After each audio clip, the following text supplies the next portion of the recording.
और अधिक सत्संग सुनने के लिए हमारे चैनल को सब्सक्राइब करें तथा घंटी जैसे बटन को भी दबाएं और ऑल का ऑप्शन चुनें।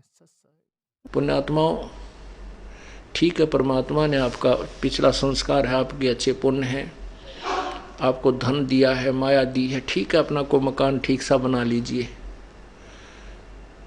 आधुनिक सुविधाएं भी प्राप्त कर लीजिए, आवश्यकता अनुसार, ज़्यादा नहीं।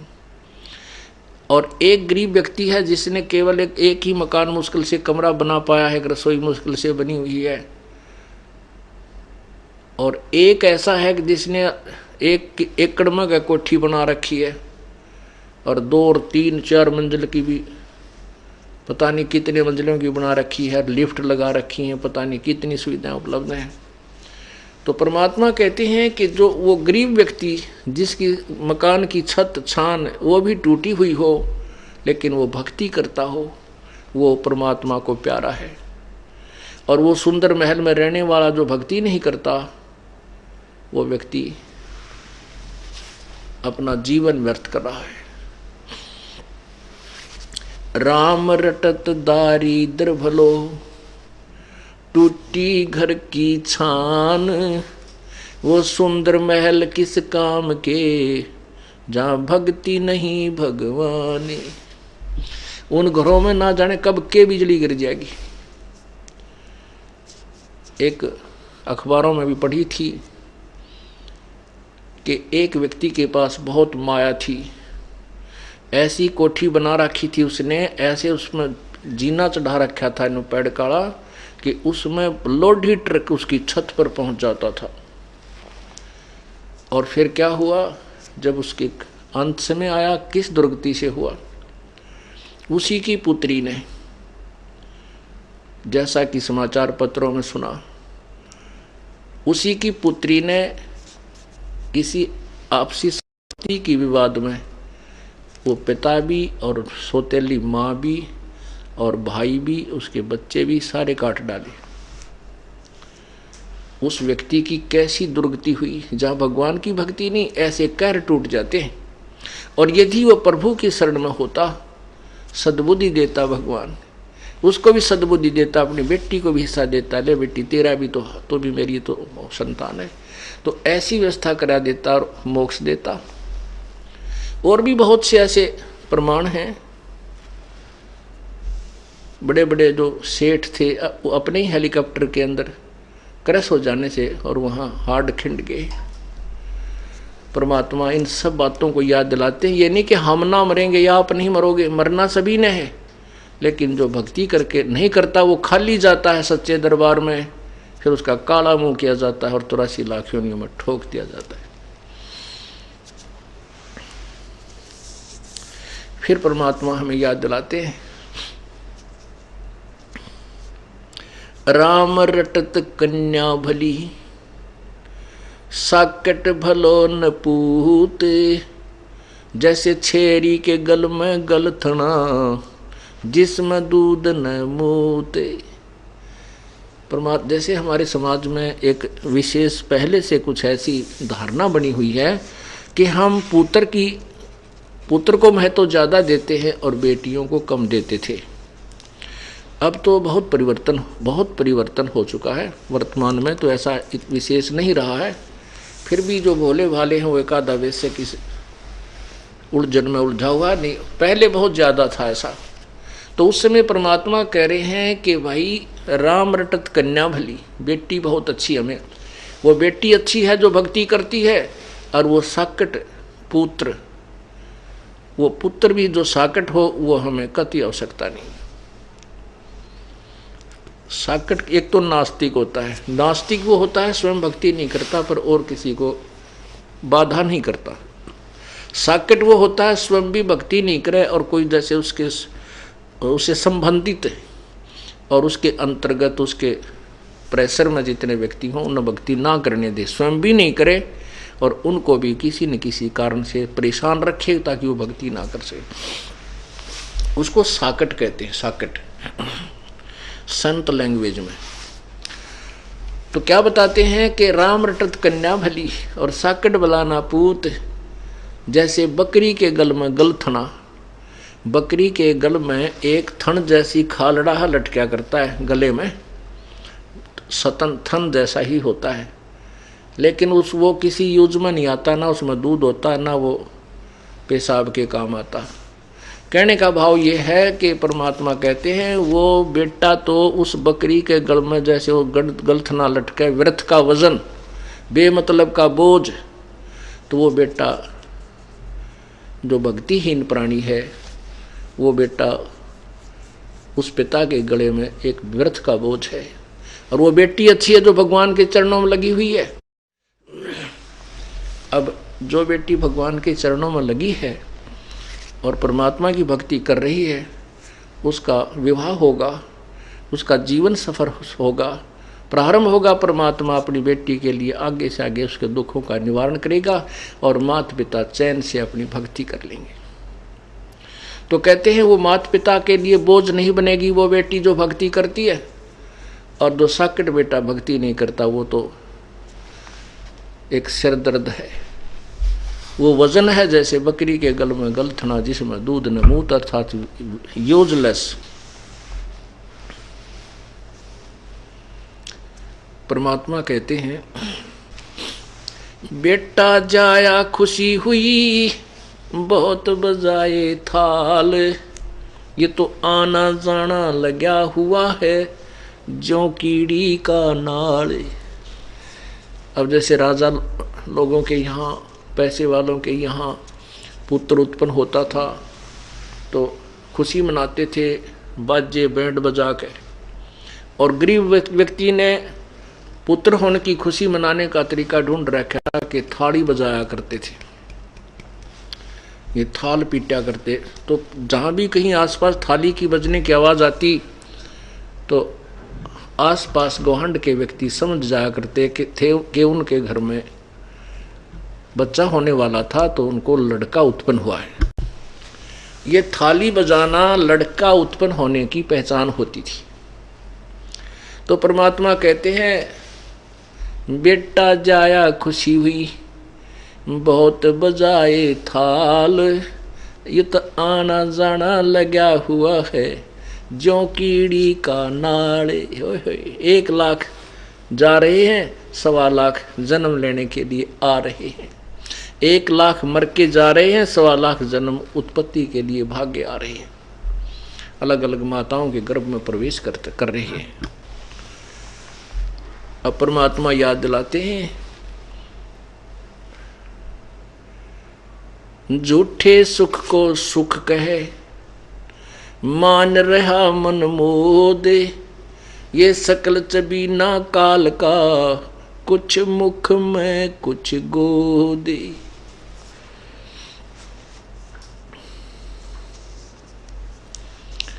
इस झूठे सुख को सुख कहे और ये खुशी मान रहा है ना, ये अनजान मन,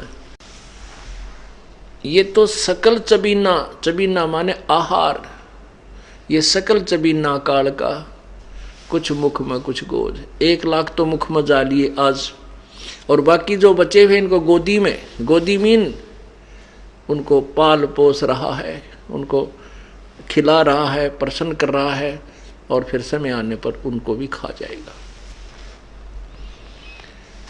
परमात्मा कैसा एग्जाम्पल दे रहे हैं। पतझड़ आवत देख कर, पतझड़ आवत देख कर बन रोवे मन माही, वो ऊंची डारी पात थे अब पीले हो जाही। अब क्या बताता है परमात्मा, क्या बताना चाहते हैं कि भोली आत्माओं, आप यहाँ स्थिर नहीं हो, ये आपका मकान नहीं, आपका घर नहीं है, आपका ठिकाना नहीं है, ये लोक आपका नहीं है। आज यहाँ जन्मे हो, मृत्यु होगी, ना जाने कहाँ नरक में डाले जाओगे। कोई पुण्य है उनको स्वर्ग में रखा जाएगा, और पुण्य स्वर्ग में समाप्त होते ही आपको तुरंत नरक में डाल दिया जाएगा। नरक का पीरियड समाप्त होते तुरंत आपको चलता कर दिया जाएगा यहाँ 84 लाख योनियों। ऐसे ही मरते रहोगे, आते रहोगे, जाते रहोगे। इसलिए बताया है कि जैसे पतझड़ अब आएगी, आ चुकी है। अब क्या होगा कि पहले वाले पत्ते पीले पीले होकर के टूट टूट कर गिर जाएंगे और तुरंत ही नई कोपल फूट आएंगी और कुछ दिनों में वो पत्ते का रूप धारण करके हवा में ऐसे लहला रही होंगी। और 1 वर्ष तक वो मस्ती मार लेंगी, फड़फड़ फड़फड़ कर लेंगे। 1 वर्ष के हो सकता बीच में टूट जाए, तूफान आ जाए तो वृक्ष ही गिर जाए, वो तो अलग से है। लेकिन ज्यादा से ज्यादा उनकी आयु कहते हैं 1 वर्ष के बाद वो जो अब मस्ती मार रहे हैं वो पीले होकर गिर जाएंगे। ये आप जी को हमें समझाने के लिए प्रभु ये हमें एग्जाम्पल दे रहे हैं। क्या बताते हैं? साथी हमारे चले गए, साथी हमारे चले गए, हम भी चालनहार, कोई कागज में बाकी रह रही, तात लगी है वार। परमात्मा हमें बताते हैं कि आपके जो पहले कोई मित्र, रिश्तेदार, भाई बहन या माता पिता, दादा दादी आपके साथ रहा करते, वो चले गए। अब आप भी चलने वाले हो। परमात्मा कह रहे हैं कोई कागज में बाकी रह रही, वो समय ना आया है जिस दिन वो बटन स्विच ऑफ करेगा तेरे जीवन का काल। वो कागज में बाकी रह रही है, कोई समय शेष रह रहा तेरा। जिस दिन वो आएगा तो भी सारे काम को, चाहे आप बस में हो, विदेश गए हो, किसी भी कारण से आपको वहीं का वहीं, आपका एक श्वास भी एक्स्ट्रा आपको नहीं मिल पाएगा।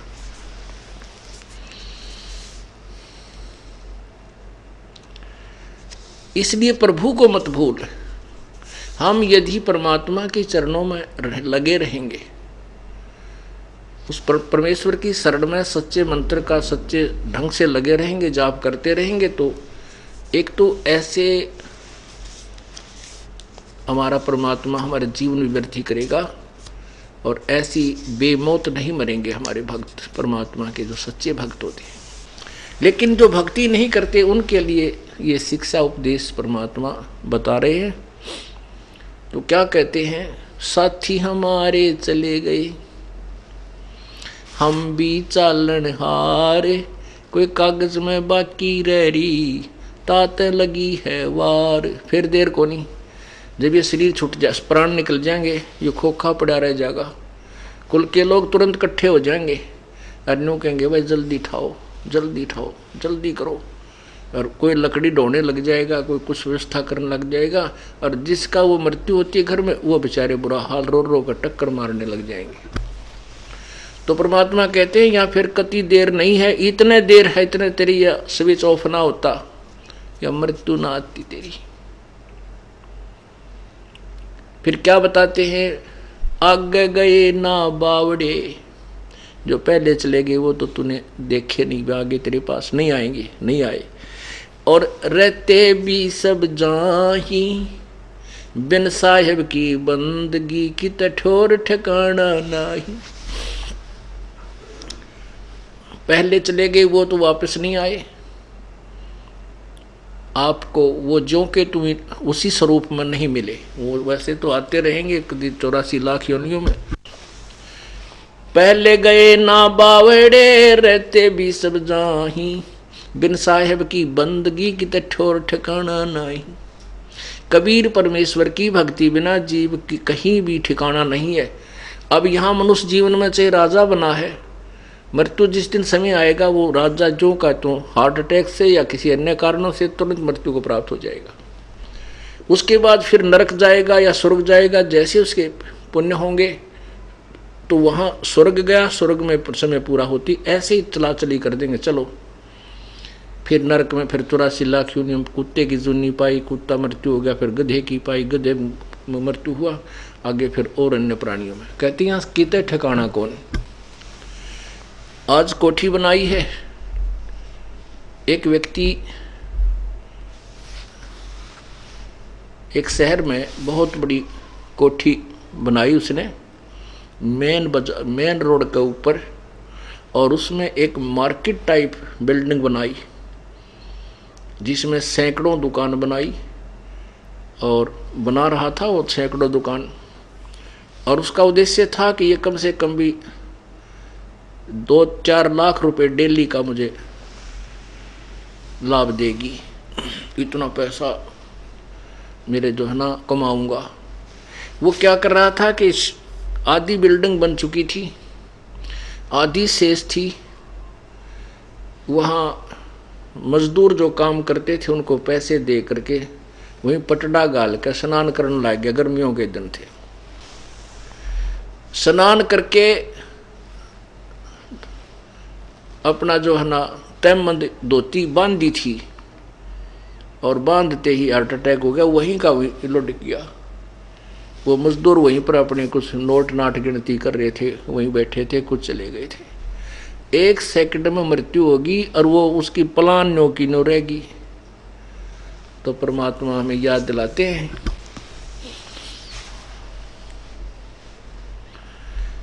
भाई आगे गए ना बावड़े, आगे गए ना बावड़े रहते भी सब जान, और बिन साहेब की बंदगी कहीं ठोर ठिकाना ना, कितने ठिकाना नहीं तेरा उस परम पिता परमेश्वर कबीर जी की भक्ति बिना।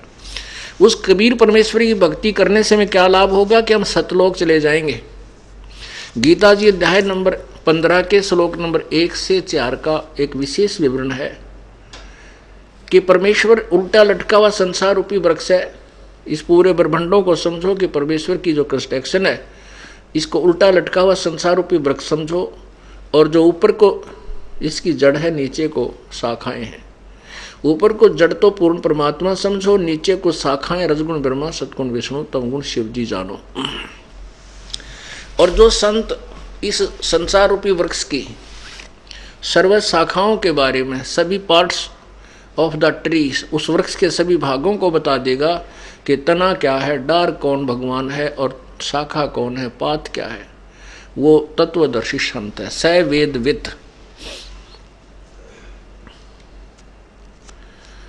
तो फिर कहा, जैसे गीता जी अध्याय नंबर 4 के श्लोक 34 में कहा है कि उस तत्व ज्ञान को जो पूर्ण परमात्मा ने स्वयं आकर वर्णन किया है। गीता जी अध्याय नंबर 4 के श्लोक नंबर 32 में कहा है कि जैसा कि मैंने तुझे बताया है अर्जुन, अध्याय नंबर 4 के 25 से लेकर और 31 तक, कि कोई तो भगवान की ऐसी साधना करता है, कोई देवताओं की अन्य देवताओं को पूजता है, कोई पितरों को पूजता है, कोई हठ योग करता है, कोई खड़ा होकर, कोई केवल प्राण अपान की वायु का अभ्यास करके, कोई अपनी ये प्राणायाम करके इन्हीं को मोक्षदायक मानकर कर रहा है। लेकिन उस परमेश्वर के द्वारा बोले गए अपने मुखारविंद से तत्व ज्ञान में, उनकी वाणी में, उनके मुखारविंद से उच्चारित जो तत्व ज्ञान है, उसके अंदर ये सभी विस्तृत वर्णन दिया हुआ है। और गीता जी अध्याय नंबर 4 के 34 में कहा कि उस तत्व ज्ञान को जो परमात्मा ने स्वयं अपने मुख से बोला है, उस वाणी को तू तत्वदर्शी संतों से के पास जाकर समझ, उनको दंडवत प्रणाम कर। गीता ज्ञान दाता कहता है मैं नहीं जानता उसको, नहीं तो वो जानता होता लिख ही देता है, सारे इतनी 18 अध्याय लिखे हैं, 4 लाइन और लिख देता, 4 श्लोक और लिख देता कि ऐसा है, ऐसा लिख, ऐसा कर। तो वो कहता है कि उस तत्व ज्ञान को किसी तत्वदर्शी संतों के पास जाकर समझ, जो गीता ज्ञान से अलग है, भिन्न है। और जैसा फिर वो तत्वदर्शी संत तुझे मार्गदर्शन करे ऐसा कर। उस फिर बताया गीता जी अध्याय नंबर 1 में लिखा कि वो तत्वदर्शी संत की पहचान क्या होगी, इस उल्टे लटके संसार रूपी वृक्ष को वो भिन्न भिन्न पार्ट सहित बताएगा। अब फिर देखिएगा, क्योंकि पवित्र सदग्रंथों को पढ़ने से, सुनने से ज्ञान यज्ञ का फल मिलता है। और गीता जी अध्याय नंबर 4 के श्लोक नंबर 33 में कहा है कि दर्व यज्ञ से ज्ञान यज्ञ श्रेष्ठ है। तो ये ज्ञान यज्ञ जब हमारे समझ में आ जाएगी, तत्व ज्ञान समझ में आ जाएगा, फिर हम भ्रमित नहीं हो सकते। इसलिए हमने इस तत्व ज्ञान को रह रहकर सुनना और पढ़ना होगा, ताकि हमारा जो भ्रम अंधेरा है वो पूर्ण रूप से नष्ट हो जाए।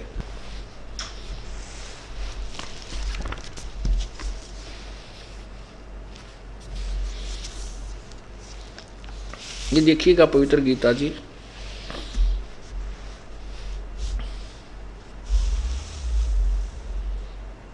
जयदयाल गोविंद का द्वारा इसका अनुवाद है, गीता प्रेस गोरखपुर से प्रकाशित है।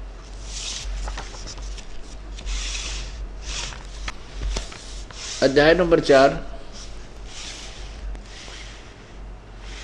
और श्लोक नंबर यहाँ 25 से प्रारंभ करते हैं। अब क्या बता रहा गीता ज्ञानदाता कि दूसरे योगी जन यानी साधक देवताओं की पूजन रूप यज्ञ का भली भांति अनुष्ठान किया करते हैं। अब यज्ञ माने देवताओं की यज्ञ का माने पूजा का, यज्ञ माने पूजा, धार्मिक अनुष्ठान। कुछ तो देवताओं की पूजा क्या करते हैं, अन्य योगी जन ब्रह्मग्नौ पर ब्रह्म परमात्मा रूप अग्नि में, ब्रह्मग्नौ का अर्थ होता है परमात्मा के वियोग रूपी अग्नि में, इसका अर्थ ही होता है यज्ञ के द्वारा यानी विरह को ही ज्ञान भक्ति मानते, आत्म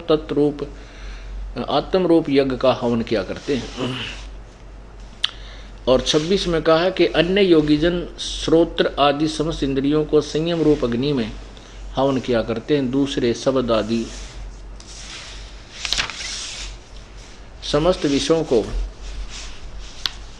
इंद्रिय रूप अग्नि में हवन किया करते हैं। अब ये क्या बताया जा रहा है, गीता ज्ञानदाता कह रहा है कि कोई तो अन्य देवताओं की पूजा करते हैं, कोई केवल एक वियोग वैराग में गाते बजाते, या जैसे आपने सुना हो पढ़ा होगा, कभी सुनाते हैं हम कई बार कि जैसे ऋषभ देव जी को इतना वैराग हो गया, वो उस वैराग में जंगल में घूम रहा था, इतना उस विरह अग्नि में, परमात्मा के पाने की विरह अग्नि में। तो कहते हैं उस वन में आग लग गई, बांसों के आपस में रगड़ा खाने से दावा न लग जाती है, वो पूरा जंगल जल गया और ऋषभ देव जी भी जल के नष्ट हो गए। तो यहाँ इसमें यही बताया कि कुछ तो ब्रह्म अग्नि में, ब्रह्म अग्नि का अर्थ भगवान के पाने रूपी वियोग की एक तरफ में, वो उसी में भ्रमते भटकते रहते हैं, उसी को मोक्ष मानते हैं, उसी को मोक्ष का मार्ग मानते हैं। और कुछ अपने इंद्रियों को हठ योग से रोकने की चेष्टा करते हैं, कुछ देवताओं की पूजा करते हैं, कोई किसी प्रकार से। आगे देखना फिर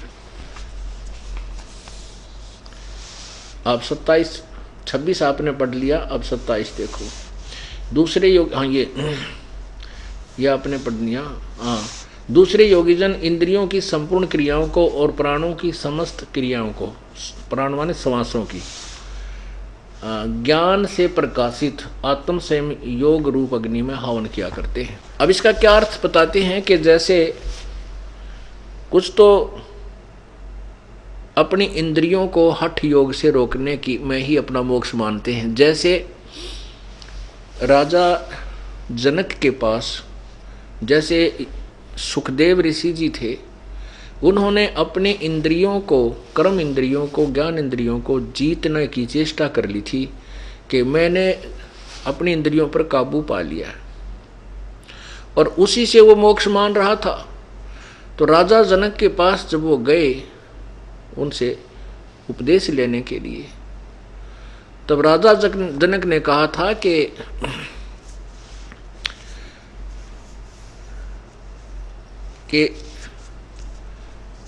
जनक के पुता ना, उसके व्यास के पुत्र, आपने इन इंद्रियों को रोक तो लिया लेकिन अस्थायी तौर से, ये ना तो किसी की रुकी आज तक। कहते हैं ऐसा योग कमाया पूता, क्या हुआ जो इंद्री धूता। इंद्री कर्म लगाओ किसके, जैसे जिह्वा लेप नहीं मधुरस के। और फिर परमात्मा ने, कबीर परमेश्वर ने बताया है, कहते हैं शब्द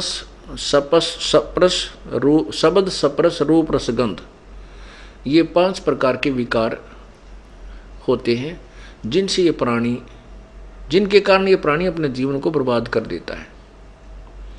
शब्द का अर्थ होता है जैसे कानों का रस लेना, मीठी मीठी आवाज़, जैसे गाने बजाने इन पर आदमी इतना प्रभावित हो जाता है, बस की बात नहीं रहती। तो कहते हैं कुरंग, एक मृग को कुरंग कहते हैं, उसमें विषय का विकार, उसके अंदर कान के से शब्द सुनने के विकार होता है। वो इतना विवश होता है कि शिकारी लोग उनको पकड़ने के लिए एक ऐसी धुन तैयार करते हैं, सारंगीत है, वो इतना प्रभावित हो जाता उन कानों के शब्द के कारण कि उस शिकारी के सामने आकर के ऐसे गर्दन रखकर आनंद लेने लग जाता है। और वो उसकी टीटवी पकड़ लेता है डर के सरंगी ने और बांध देता है उसको रस्से से, और फिर उसका मांस न्यारा बेचे, चाम न्यारा बेचे। और सप्रस जो है उसने, कुरंग ने अपने एक विकार के कारण, एक इंद्री के कारण, कान इंद्री के कारण अपना जीवन बर्बाद कर दिया, न्यौछावर कर दिया, खत्म कर दिया। और फिर सप्रस, ये संतान उत्पत्ति की जो प्रेरणा है, इसको सप्रस कहते हैं। हाथी पकड़ने वाले क्या करते हैं, एक हथनी को ट्रेंड कर लेते हैं और एक गड्ढा खोद लेते हैं लंबा चौड़ा, उसके ऊपर एक लकड़ों की छत दे करके उसके ऊपर मिट्टी डाल करके लंबी चौड़ी, और उसके ऊपर फिर छोटा छोटा घास नया बिल्कुल ताज़ा उसमें ऐसे लगा देते हैं, जैसे ऐसा लगता है कि ये बिल्कुल घास उगा हुआ है।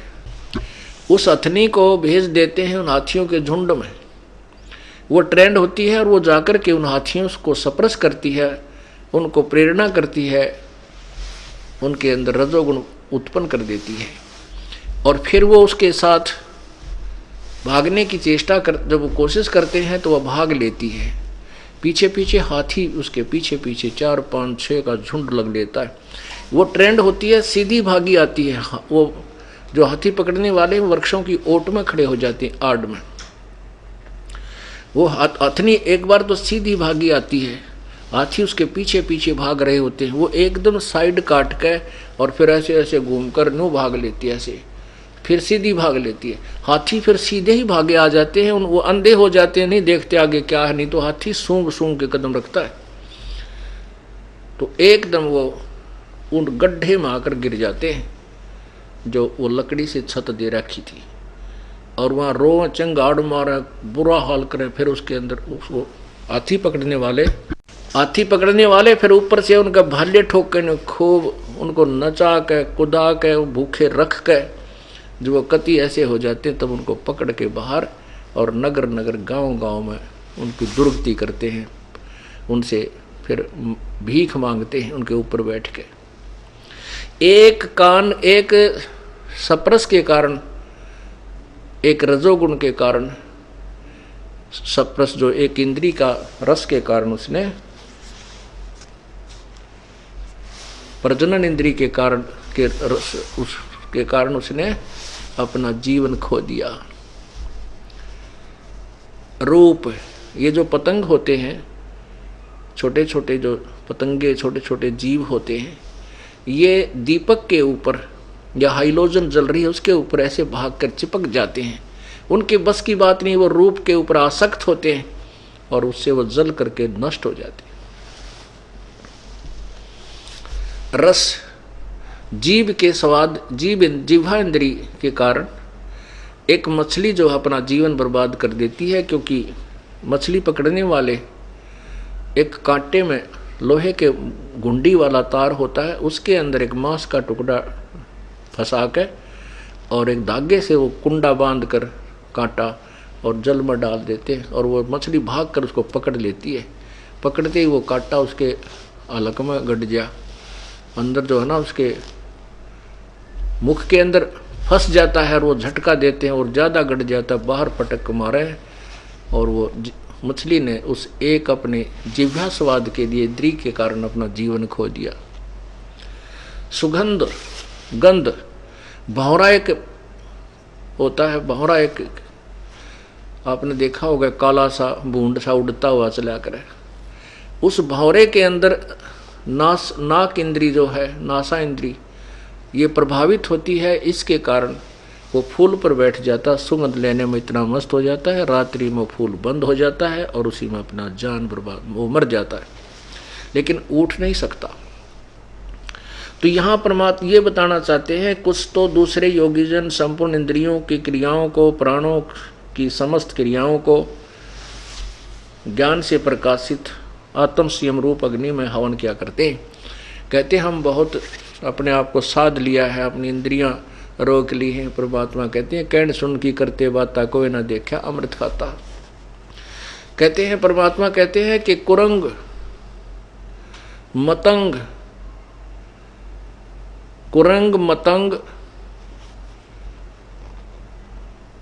सरंग और भरंगा इंद्री एक ठग्यो तिस अंगा। होय होय।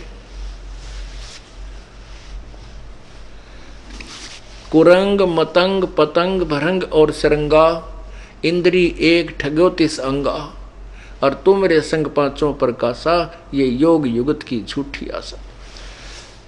एक एक प्राणी को, उन प्राणियों में एक एक इंद्री प्रभावित थी, जिसके कारण अपना जीवन खो दिया। तुम्हारे साथ तो पांचों विकार आपके अंदर, मनुष्य जीवन के अंदर काल ने ये पांचों फिट कर दिए, और किसी न किसी कारण तो तेरे जाल में रहेगा ही रहेगा।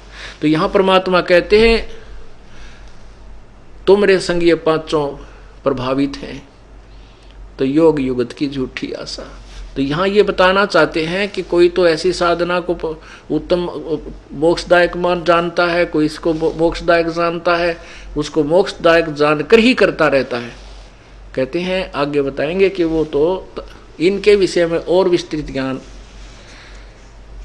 तत्वदर्शी संत, वो परमात्मा ने आकर ही अपने मुखारविंद से बताया हुआ होता है, वो तत्व ज्ञान है।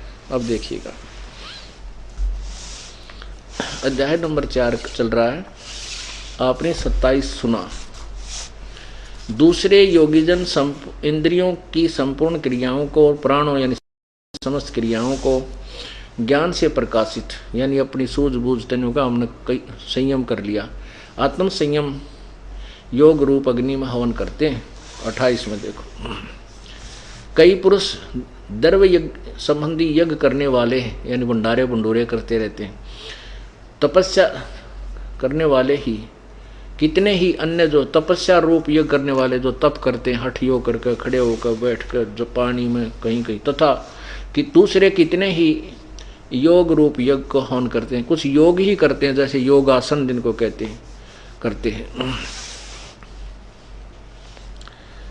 कितने ही करते, कितने ही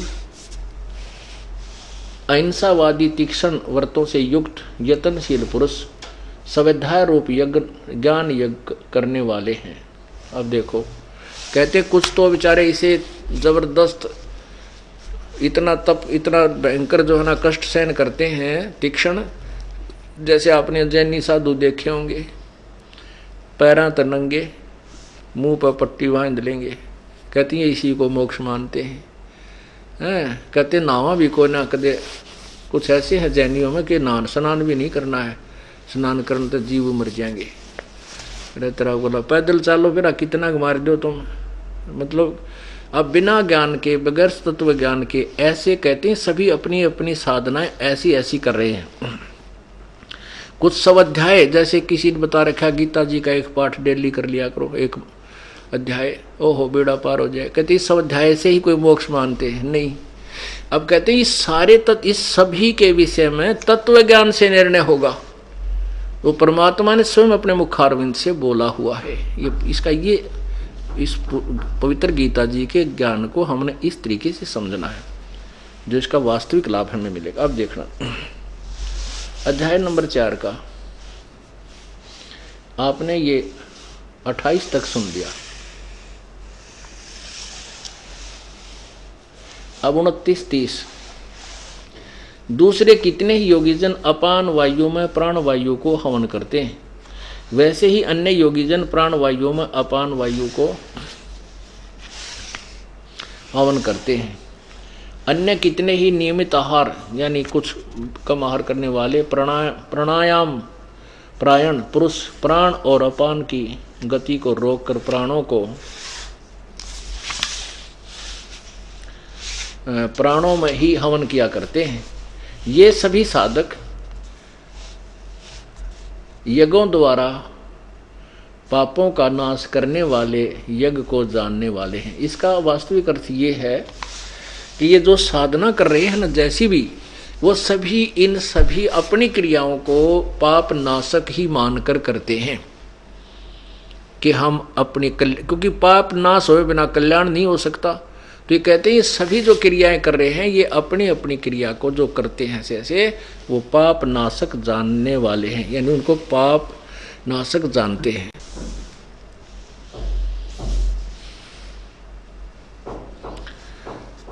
अब आपने 29-30 में क्या पढ़ा कि कुछ तो योगी जन अपान वायु में प्राण वायु को हवन करते हैं। कुछ आपने देखा होगा योग अभ्यास यानी प्राणायाम अभ्यास से श्वास को इतना सूक्ष्म कर लेते हैं और उसी से कहते हैं हम मोक्ष हो जाता है। काफी समय तक प्राण रोकने का अभ्यास कर लेते हैं और कहते हैं बस इसी से ये मोक्ष हमारा तप बन रहा है, साधना बन रही है। कहते हैं नहीं, परमात्मा कहते ऐसा नहीं। कुछ योग करते हैं, योग माने अभ्यास, योग अभ्यास करते हैं, उसी से अपना कल्याण मानते हैं और कितने ही नियमित आहार करके और कुछ प्राण अपान की वायु को गति को रोक कर यानी जो अपना सांस रोक लेते हैं।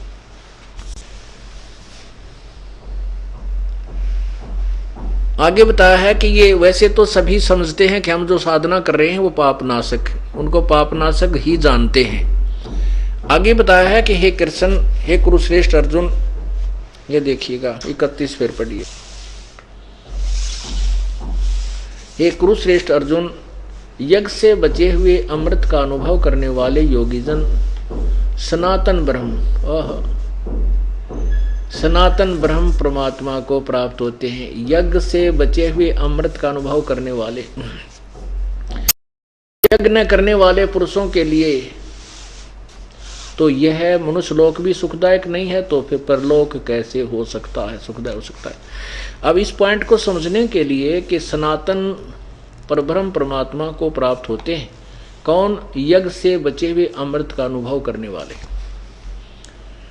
अब पुण्यात्मा, गीता जी अध्याय नंबर 3 के श्लोक नंबर 10 से लेकर के 15 तक विवरण दिया है कि प्रजापति ने, परमात्मा ने सबसे पहले प्रजा रचकर उनको कहा था तुम यज्ञ किया करो और कहा था तुम यज्ञ करके उन्नति को प्राप्त करो और तुम यज्ञ के द्वारा देवताओं को बढ़ाओ और वो उन्नत हुए हैं देवता तुम्हें बिना मांगे ही लाभ दिया करेंगे। फिर आगे बताया है कि अध्याय नंबर 3 के ही श्लोक नंबर 14-15 में उसमें क्या बताया कि सभी प्राणियों की उत्पत्ति अन्न से होती है, अन्न वर्षा से होता है और वर्षा यज्ञ से होती है, धार्मिक अनुष्ठानों से होती है। यज्ञ जैसे यहाँ 5 यज्ञ चलती हैं, इनसे सृष्टि का बैलेंस बना रहता है। वर्षा यज्ञ से होती है, यज्ञ शास्त्र अनुकूल भक्ति कर्म से होते हैं और यज्ञ यानी कर्म ब्रह्म ने लगाए। ब्रह्म इस काल के लोक में हम आए तो हमने काम करना पड़ा और ये अनुष्ठान करके अपना टाइम पास, इससे कुछ राहत लेकर के अपना गुजारा करते हैं। लेकिन हम सतलोक में चले जाते हैं, वह नैस कर्म में हमें सिद्धि प्राप्त हो जाती है, वहाँ काम नहीं करना होता। लेकिन यहाँ हम आए काल के लोक में तो हमारे कर्म लगे, ये कर्म लगाए काल ने, ब्रह्म ने, और इस काल ब्रह्म की उत्पत्ति हुई उस परम अक्षर ब्रह्म से, यानी अक्षर ब्रह्म से, परम अक्षर ब्रह्म से, पूर्ण परमात्मा से। और वो पूर्ण परमात्मा सर्वगतम ब्रह्म, वो पूर्ण परमात्मा सर्वव्यापक वासुदेव पूर्ण परमात्मा ही यज्ञों में प्रतिष्ठित है। यज्ञों में यानी उस पूर्ण परमात्मा को इष्ट मानकर जो साधना करते हैं वो उसको प्रतिष्ठित रख करके कि कबीर परमेश्वर ये पूर्ण परमात्मा के प्रति को इष्ट मानकर, तो फिर उससे जो लाभ होता है वो सभी वो पूर्ण लाभ प्राप्त होता है, वो वास्तविक यज्ञ है। अब देखना, अब गीता जी अध्याय नंबर 4 के श्लोक नंबर 31 में कहा कि यज्ञ से बचे हुए अमृत का जो अनुभव करते हैं। अब तीसरे अध्याय का आप देखिएगा, ये 3 श्लोक आपको 4-5 श्लोक पढ़ाएंगे क्योंकि तीसरे से कंटिन्यू आ रहा है ये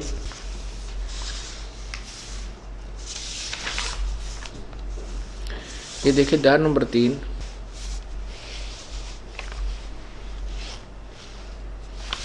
और यहां से 10 नंबर श्लोक से शुरू करते हैं।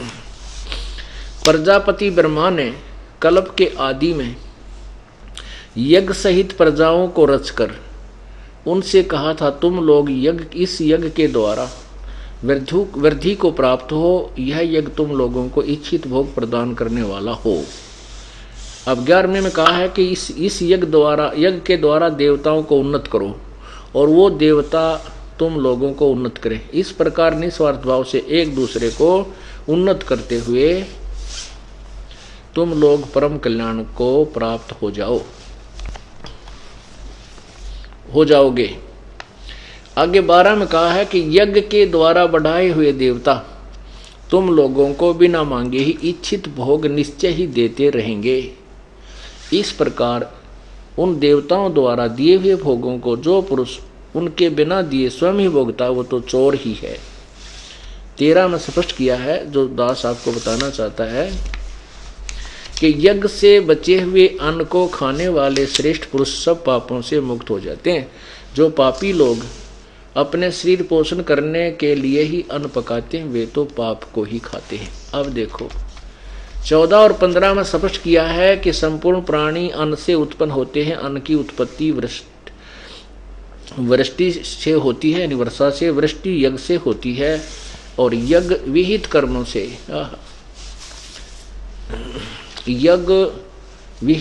से उत्पन्न होते हैं। और कर्म समुदाय को तू ब्रह्मो उद्भवम, वे इन अर्थ कर दिया वेद से उत्पन्न नहीं, ब्रह्म माने इस ब्रह्म काल से उत्पन्न और वेद को और ब्रह्म को इस काल को अविनाशी परमात्मा से उत्पन्न हुआ जान। इन्होंने ब्रह्म का अर्थ वेद किया जो बिल्कुल गलत है, कहीं नहीं हो सकता वेद का ब्रह्म का अर्थ वेद। ब्रह्म परमात्मा को कहते हैं और ब्रह्म परमात्मा को कहते हैं और वेद परमात्मा का संविधान है। तो ऐसे एक राजा है, एक राजा का विधान है, संविधान है। तो राजा को संविधान अर्थ नहीं किया जा सकता। यदि कोई राजा का अर्थ संविधान अर्थ करता है तो अपरिचित व्यक्ति है, वो अज्ञानी है। ऐसे ब्रह्म प्रभु है और वेद तो प्रभु का विधान है, प्रभु की वाणी है। परमात्मा अलग है और वेदों में परमात्मा के विषय में जानकारी है, वेद परमात्मा नहीं है।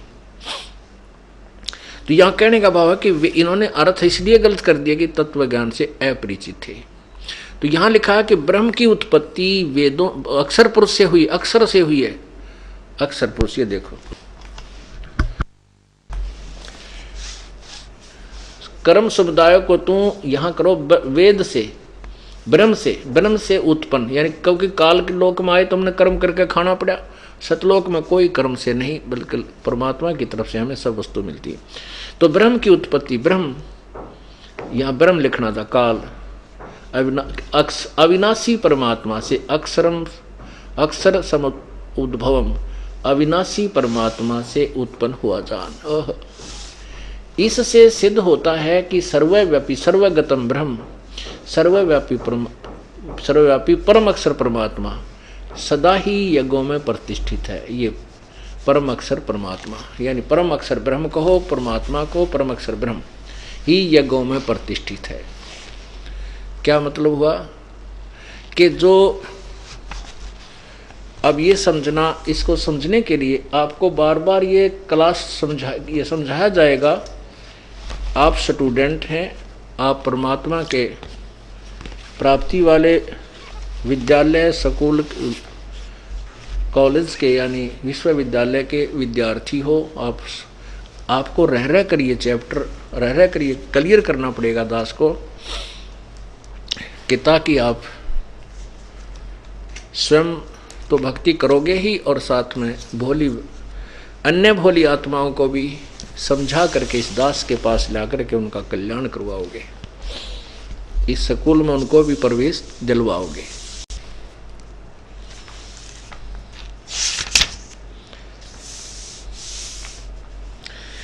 अब जैसे आपने गीता जी अध्याय नंबर 3 का श्लोक 10 पढ़ा, उसमें कहा कि प्रजापति ब्रह्मा ने, वैसे तो प्रजापति का अर्थ कुछ और होता है, ये प्रजापति ब्रह्मा को मानते हैं। हम इसमें ज़्यादा पछड़े ना पड़ के अपने उस उद्देश्य को सिद्ध करते हैं।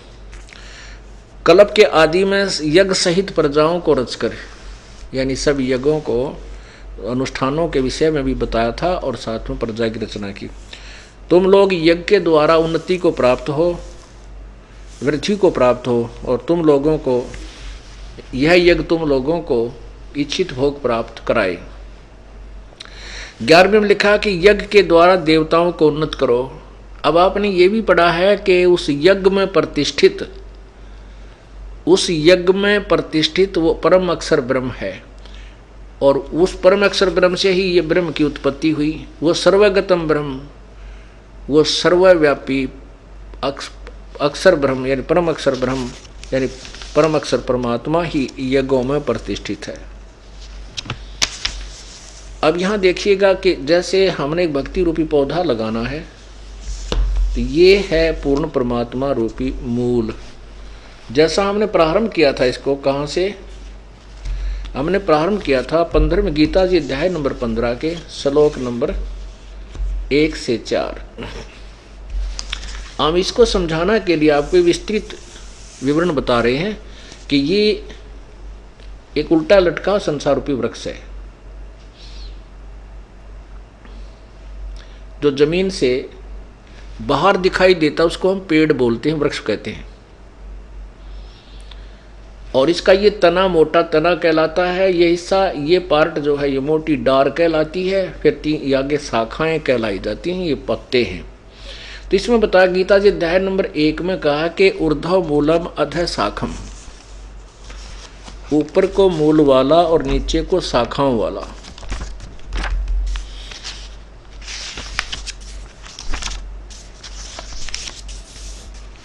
ये देखिएगा पवित्र गीता जी अथ पंचदशो अध्याय, ऊर्ध्व मूलम अधः शाखम अश्वत्थम प्राहु अवम, ये प्रथम मंत्र है।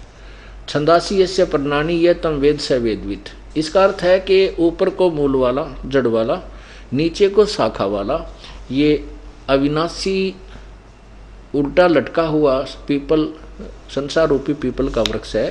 छंदासी यस्य प्रणानी, इसके जो पत्ते आदि हैं वो इसके विभाग हैं, छंद हैं, टुकड़े हैं। और ये तम वेद, जो इन सब संसार रूपी वृक्ष के सभी पार्ट्स को जानता है, तम यह जो तम माने उसको वेद माने जानता, स वेदवित, वह वेद के तात्पर्य को जानने वाला था, तो वो तत्वदर्शी संत है। यहाँ देखो, आदि पुरुष परमेश्वर रूप मूल वाले, यानी जड़ तो समझो पूर्ण परमात्मा है, और अधः नीचे को इन ब्रह्मा रूप मुख, ये मुख गलत लिखा है, यहाँ देखना, इन्हीं के द्वारा अधः का अर्थ दूसरे श्लोक में अधः माने नीचे, अधः माने नीचे, ये दूसरे श्लोक में इन्होंने अधः का अर्थ नीचे किया है। तो हम यहाँ इसको अधः माने नीचे को, ये यथार्थ है, अधः माने नीचे को, शाखा माने शाखा वाले।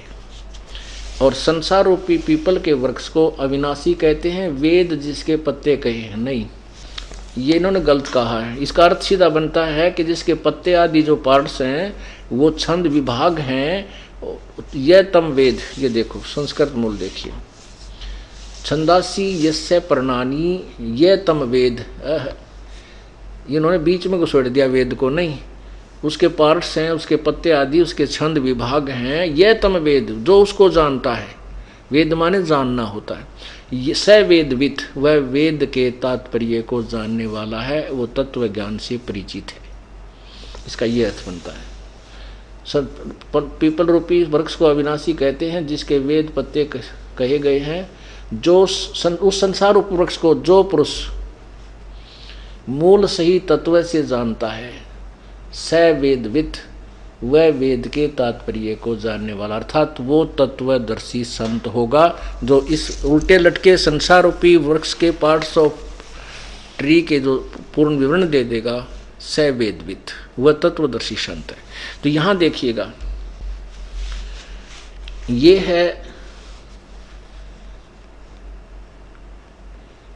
परमात्मा ने स्वयं आकर के, कबीर परमेश्वर ने एक तत्व रूपी संत की भूमिका की थी। उन्होंने आज से 600 वर्ष पहले बताया था इस गीता जी के उल्टे लटके संसार रूपी वृक्ष के बारे में।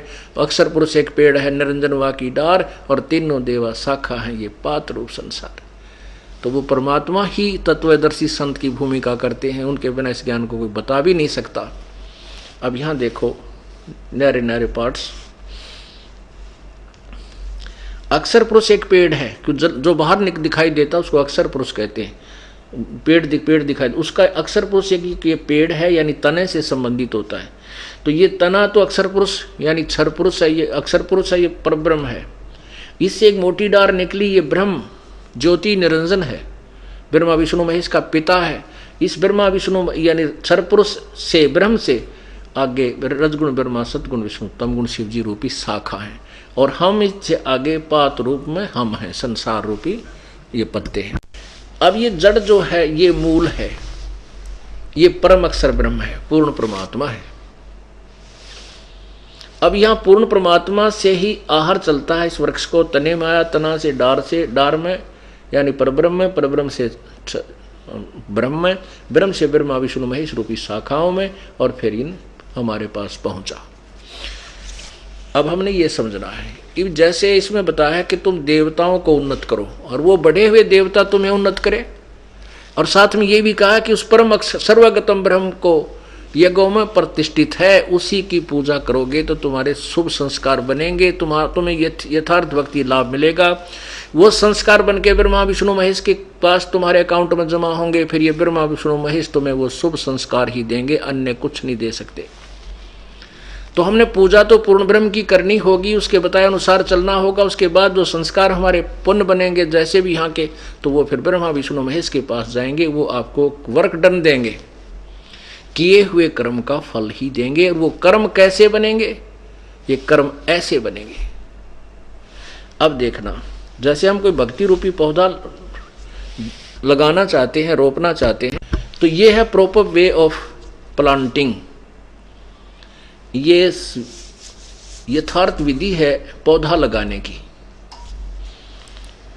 अब यहां हम क्या करेंगे, जैसे जड़ को मिट्टी में डालेंगे, दबाएंगे गमले में या मिट्टी में गड्ढा खोदकर, और फिर उस मूल की जड़ की सिंचाई करेंगे, सेवा करेंगे, पूजा करेंगे, उसमें जल डालेंगे, खाद डालेंगे, तो वो खुराक फिर जड़ से तना में जाएगी परब्रह्म में, परब्रह्म से डार में जाएगी उस ब्रह्म में, और फिर डार से ब्रह्मा विष्णु महेश में पहुंचेगी, और फिर वो शाखा जो है वो फलों से लदबद हो जाएंगी, और फिर वो फल हमें प्राप्त होंगे किस विधि से, ये समझना है।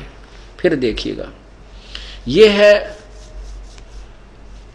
यथार्थ शास्त्र अनुकूल साधना, अर्थात सीधा बीजा हुआ, लगाया हुआ भक्ति रूपी पौधा। यहां हमने जड़ यानी पूर्ण परमात्मा की पूजा की, इसको प्रतिष्ठित किया। इससे आगे खुराक गई तना में, अक्षर पुरुष में अर्थात परब्रह्म में, फिर डार में, डार से इन तीनों देवता ब्रह्मा विष्णु महेश रूपी शाखाओं में, फिर इनके फल लगेंगे। और अब हम क्या कर रहे हैं, हम उल्टी साधना कर रहे हैं। हमने इस भक्ति रूपी पौधे को उल्टा बो रखा है। हमने टहनियां ब्रह्मा विष्णु महेश की तरह हमने पूजा करनी शुरू कर दी, जड़ को छोड़ दिया, हम भक्तिहीन होते जा रहे। अब हम ऐसे पूजा कर रहे हैं जो शास्त्र विधि रहित है, शास्त्र विरुद्ध साधना, अर्थात उल्टा बीजा हुआ, लगाया हुआ भक्ति रूपी पौधा। तो यहां से पानी डाल रहे हैं, ये टहनियां गल गई और भक्ति रूपी पौधा हमारा सूख गया, हमें कोई लाभ नहीं हो रहा। अब हमने ना तो कोई छोड़ना है, हमने किसी, कहते हैं आपके गुरुजी तो ब्रह्मा विष्णु महेश की पूजा को मना करते हैं, और वो तो हमारे देवताओं को पूजा से मना करते हैं, वहाँ जाना ठीक नहीं। नहीं, दास किसी को मना नहीं करता। हमारे ज्ञान को ना समझ कर जो भ्रमित लोग, भ्रमित करने वाले, जो अपनी दुकानें बचाने वाले, जो धर्म की आड़ में शोषण कर रहे हैं जनता का, वो लोग भ्रमित करते रहते। दास नहीं कहता कुछ छोड़ने को, इस पौधे को सीधा करने को कहता, ताकि आपको सर्व लाभ मिले। अब आप ऐसे पूजा करें, अन्य देवताओं की पूजा करते हो, और दास कहता है कि ऐसे करो बस। तो ब्रह्मा विष्णु महेश को हम कहाँ छोड़ेंगे, क्योंकि फल तो इन्होंने देना हमारे को। इन टहनियों को तोड़ने को कोई कहेगा वो मूर्ख है, उसको कोई ज्ञान नहीं। ब्रह्मा विष्णु महेश को छोड़ने की कोई कहे तो नालायक व्यक्ति है। नहीं, हम कहते हैं भक्ति रूपी पौधा सीधा करो और फिर फल यहाँ लगेंगे। जब ये पेड़ होगा तो यज्ञों में प्रतिष्ठित पूर्ण परमात्मा है। अब यज्ञ से बचे हुए अन्न को, अब जैसे हमें परमात्मा ने पूर्व संस्कारवश जो धन दिया है उसमें से हम दान पुण्य नहीं करते, हम चोर हैं उस मालिक के। और परमात्मा कहते जिन हर की चोरी करी और गए राम गुण भूले, ते बिदना बागुल किए अब रहे उर्द मुख झूले। बागुल पक्षी बना दिए जाते हैं, वो कहते हैं मुख से खाते हैं और मुख से ही टट्टी करते हैं। वो बागुल पक्षी उल्टे लटके रहते हैं, ऊपर को पंजों से और नीचे को मुंह रहता है उनका, बिरान माटी होती है। अर्थात महादुखी प्राणी हो जाओगे जिन हर की चोरी करी और गए राम गुण भूल। परमात्मा की महिमा से जो अपरिचित होकर के और ये दान पुण्य करना त्याग दिया, उनकी दुर्गति होगी। अब यही ये कहना चाहते हैं अपनी पवित्र गीता जी कि जो व्यक्ति पर जो उन देवताओं के द्वारा दिए हुए, बड़े हुए देवता जो तुम्हें धन देते हैं, अर्थात जो तुम्हारे यथार्थ भक्ति मार्ग से जो तुम्हें धन मिला और उसमें से तुम आगे दान नहीं करते हो, तो तुम कहते हो वो चोर हैं। और केवल अपने उदर पोषण के लिए नाना प्रकार के पकवान बनाकर खाता है, दान धर्म नहीं करता है, कहता वो पाप को ही खाता है। अब यज्ञ से बचे हुए, यज्ञ से बचे हुए अन्न को खाने वाले, यज्ञ से, यज्ञ कौन सा है? धार्मिक यथार्थ शास्त्र अनुकूल साधना को हम यज्ञ कहते हैं, यानी यथार्थ अनुष्ठान कहते हैं। उस यज्ञ से बचे हुए अन्न को खाने वाले, अब देखिएगा, यज्ञ से अध्याय नंबर 3 के श्लोक नंबर 13 में, यज्ञ से बचे हुए अन्न को खाने वाले श्रेष्ठ पुरुष पापों से मुक्त हो जाते हैं। जो पापी लोग अपना शरीर पोषण करने के लिए अन्न पकाते हैं वे तो पाप को ही खाते हैं। अब 14-15 में स्पष्ट किया है कि संपूर्ण प्राणी ये अन्न से उत्पन्न होते हैं। अन्न की उत्पत्ति वर्षा से, वर्षा यज्ञ से होती है, और यज्ञ शुभ कर्मों से, शास्त्रानुकूल कर्मों से होने वाले हैं। और कर्म तो काल ब्रह्म के द्वारा लगा उत्पन्न किए जान, और ब्रह्म काल की उत्पत्ति अविनाशी परमात्मा से उत्पन्न हुआ जान। और इससे सिद्ध होता है कि वह सर्वगतम ब्रह्म, सर्वव्यापी परमेश्वर, परम अक्षर परमात्मा सदा ही यज्ञों में प्रतिष्ठित है। अब यहाँ से प्रसंग उठा था, वहाँ गीता जी अध्याय नंबर 4 के श्लोक नंबर 31 में कहा कि यज्ञ से बचे हुए अन्न को खाने वाले श्रेष्ठ पुरुष पापों से बच जाते हैं। क्योंकि जो साधना शास्त्र अनुकूल नहीं करे वो तो पाप कर रहे हैं, साधना करते तो भी पाप कर रहे हैं, और जो शास्त्र अनुकूल साधना करते हैं वही पापों से, उन होने वाले शास्त्र विरुद्ध साधना से होने वाले पापों से वही बचते हैं जो यथार्थ साधना पूजा।